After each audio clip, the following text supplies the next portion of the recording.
Okay, so for the second installment of individual differences, we're going to take a look at the formation of attitudes. An attitude can be defined as a set of emotions towards something, towards an attitude object. That attitude object could be training, it could be the coach, it could be another player within the team, but those attitudes are formed around a whole set of different things. Okay, so let's have a look. Um, Attitudes could be formed by previous experiences, those pleasurable experiences, helping that attitude to be more positive. The norms of the social group, the expectations, the atmosphere can shape attitudes. Peers clearly often influence the formation of attitudes.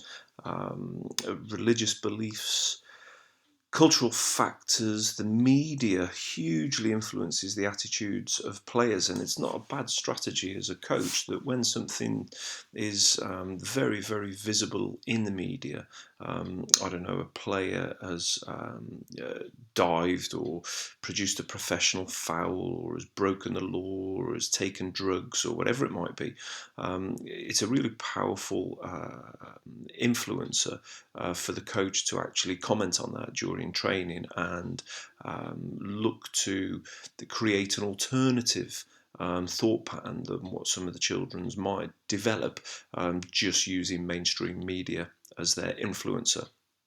Um, Cultural factors such as the perception of women in the game, racial stereotyping, so on and so forth, can have huge influences in the way that people develop these attitudes towards the attitude object.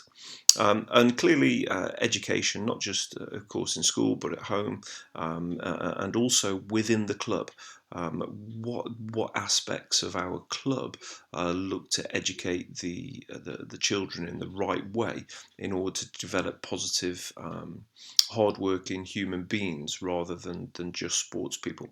And of course, they're shaped by the role models which we discussed earlier on the last podcast in terms of social learning. Okay, so let's look at what's known as the triadic model of how an attitude is formed. Okay, pretty straightforward stuff. There are three components that make up an attitude.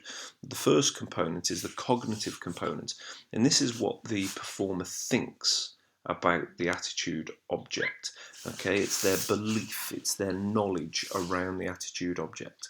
For instance, a young lad could think that running helps to improve his cardiovascular system, and this is the foundation of his attitude.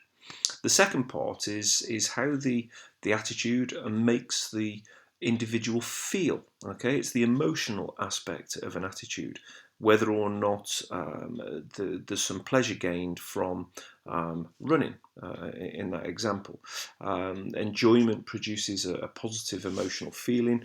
It also creates what's known as a stimulus response bond between the idea and the belief that running might be good, and the feeling that it is quite enjoyable and pleasurable, especially when somebody gets quite good at it, and therefore this affective component, the emotions, strongly influence the third part of the triadic model, which is the behavioural component, and it's this third part that we see.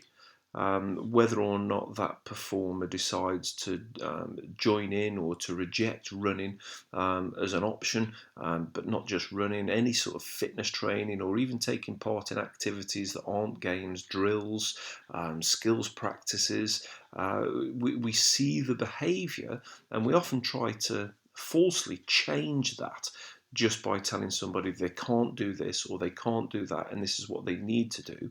Well, it's a bit too late then. We have to go back to the first component, the cognitive, and try and influence and change the beliefs of the performer, so that foundation towards a positive attitude is starting to be created. And we do that through what's known as persuasive communication, which we'll look at in the next episode.